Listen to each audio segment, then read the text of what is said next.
Assalamualaikum warahmatullahi wabarakatuh. Selamat berjumpa kembali ya para pejuang cuan dan pejuang Sanggulers.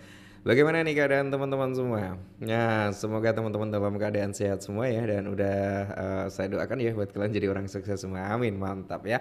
Tetap ya kan kawan ya, secangkir kopi harus selalu ada ya buat menemani kesempatan kali ini. Nah, di mana bro? Senyum nggak tuh ya? Dompet udah aman belum brother? Dompet udah terasa aman belum? Kalau aman ya syukur ya bro ya. Di sini secara overall ya altcoin itu naik semua. Bitcoin all time baru ya. Bitcoin membuat ATH baru, Ethereum naik 5%, XRP 3,8% ya. Terus kalau kita lihat BNB, Solana, waduh, duh. Pokoknya ini kayaknya dompet ini senyum-senyum ya bro ya. Nggak ngap-ngapan nih kayaknya dompet teman-teman nih. Udah pada running profit ya. Di sini kalau kita lihat Dogecoin, Shiba Inu, ya PP ini naiknya ngeri bro. Yang udah pada serok PP selamat ya. Udah cuan maksimal. Bong nih kembali lagi ngepam 13% bro ya. SPX. Di sini Pengu 31% Pengu ini sering kali kita bahas bro. Kalau kalian masuk udah otomatis senyum-senyum sendiri ya. Wave nih sempat kita bahas harga di bawah $1. Kalau sempat ambil di $1 di bawah $1 senyum-senyum lagi. Floki naik juga. Waduh. Ini udah nggak tahu nih ya. Uang mau buat apa nih? Yang udah mulai running profit silakan boleh di TP tipis-tipis ya, Bro ya. Di taking profit tipis-tipis, ambil aja ya sesuaikan dengan apa itu namanya ya? Kebutuhan teman-teman 20 30 yang penting jangan 100% ya. Dan kali ini bro kita ada sedikit informasi buat kalian para holder PP Coin. Nah, di sini harga PP Coin itu naik meskipun ada 1 triliun token PP itu dilepas Wells, kenaikan asli atau fact. Nah, di sini bro, di tengah kenaikan daripada PP, Wells itu juga melakukan aksi ambil untung. Makanya saya sering ngingetin buat teman-teman, udah profit belum? Kalau belum ditunggu aja. Kalau profit silakan taking profit. Takutnya kayak gini bro ya. Wells itu ngelepas muatan juga ya. Secara tidak langsung kan tetap akan mempengaruhi kinerja daripada token tersebut yang harusnya bisa naik lebih tinggi. Dia tertahan dulu sebelum meneruskan kenaikannya gitu loh ya bro ya. Nah terus di sini meskipun Wells itu ngelepas tapi PP masih kuat. Nah inilah kenapa saya masih hold PP juga, masih tertarik dengan PP. Karena salah satunya yang membuat harganya kuat itu adalah komunitas. Ya, komunitas PP ini sangat kuat bro. Makanya saya masih optimis nih PP bisa ke ranah 0,5 sampai 1 rupiah gitu kan. Semoga saja tahun ini bisa.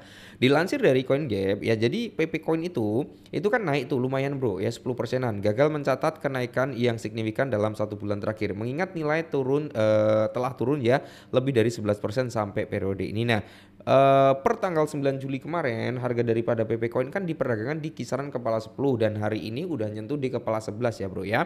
Meskipun ada kenaikan yang tercatat hari itu, para whales tampaknya mulai menjual setelah mereka melepas lebih dari 1 triliun token dalam sehari. Sementara pola Bear Flex itu mengindikasikan kemungkinan penurunan hingga 50% dalam waktu dekat. Tapi bro, prediksi ini gagal. Ya, kenapa saya bilang gagal bro? Karena kalau kita lihat ya, namanya prediksi itu 50 banding 50 ya. Jadi 50% yes bisa akurat, 50% bisa enggak. Jadi di sini kalau kita lihat bro, ya prediksi ini bisa dikatakan enggak sesuai dengan skenario. Karena PP masih kuat untuk naik. Nah, itu tergantung dari pola pergerakan daripada Bitcoin nanti. Semisal Bitcoin itu masih kuat banget untuk naik bro, maka PP ini masih memiliki prospek atau kemungkinan untuk terus naik gitu ya. Wells itu melepas 1 triliun, meskipun Wells itu melepas 1 triliun token dan ini real valid teman-teman ya, no hoax ya, karena data trackingnya kalian bisa cek sendiri. Di sini harga PP tetap strong. Apa yang membuat PP tetap kuat? Satu, market dalam kondisi yang bagus. Meskipun Wells ngebuang tapi komunitasnya kuat ya. Satu, kondisi market itu bagus. Bitcoin membuat all time high ya, otomatis altcoin itu kena impactnya ya, kena dampaknya dari kenaikan Bitcoin. Ya otomatis altcoin juga ikut naik. Nah, yang kedua bro, basis komunitasnya cukup kuat. Jadi komunitas daripada PP Coin itu cukup kuat, makanya waktu Wells itu ngebuang, ya mungkin pemain retail memanfaatkan tersebut untuk apa? Membeli DCI kayak gitu bro.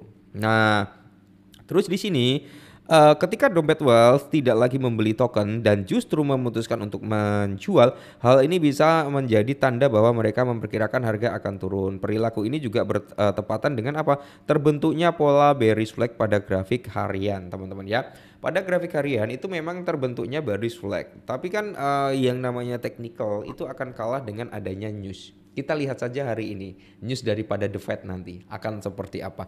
Kalau bagus bro, itu otomatis mantap ya. Terus kalau kita lihat harga daripada PP Coin terancam turun 50% karena apa? Pola bearish flag. Oke, nggak masalah ya bro ya. Makanya di sini bro, saya nekankan buat teman-teman, udah profit belum? Udah pada cuan belum? Kalau udah cuan di TP dulu. Semisal kalian modal $100 ya, contoh aja skenario simpelnya atau contoh sederhana. Kalian modal $100, tiba-tiba jadi 150. Kan itu udah profit tuh ya, udah profit 50% tuh dari modal kalian. Kalian bisa tarik turun tuh $50-nya ya, profitnya kalian tarik dulu. Seret, keluar dulu ya. Habis itu kalian hold sisanya, di hold. Nanti kalau semisal harga PP Coin itu koreksi ya, kalian bisa lihat grafiknya ini koreksinya sampai mana. Kalian cari area support terdekatnya dan support yang cukup kuat. Nanti kalian masuk lagi di situ dengan penjualan tadi. Ya, seperti itu. Jadi kalian DCI dengan hasil TP kalian atau kalian bisa alokasikan hasil taking profit kalian ke altcoin lainnya. Boleh banget ya. Tebar benih itu boleh banget. Nah, kalau kita lihat dari ini ya, Bro ya. Dari analis ini kan memprediksikan PP Coin bakal turun sampai kepala 4 ya, karena apa? Kalau kita lihat di sini bro, sebenarnya sih di sini walaupun dia terbentuk bear flag ya, tapi skenarionya bro ya, dia kayak gimana ya? Kalau kita garis line bawahnya ini memang dia udah ngejebol di area line bawah ya. Kalau kita tarik dari atas ini bro, dia kan membuat pola yang namanya pola bear flag tadi ya, tapi dia membuat continuation ya. Continuation ini ya dia mengindikasikan memang akan terjadi sedikit retrace, tapi kemungkinan kalau dia mau retrace ya mungkin bisa sampai kepala 8 ataupun 9 gitu bro. Tapi nanti kalau semisal marketnya dalam kondisi yang jauh lebih bagus, ini akan gagal skenario ini karena dia akan menuju ke area resisten terdekatnya yang kemarin sempat kita bahas juga ya.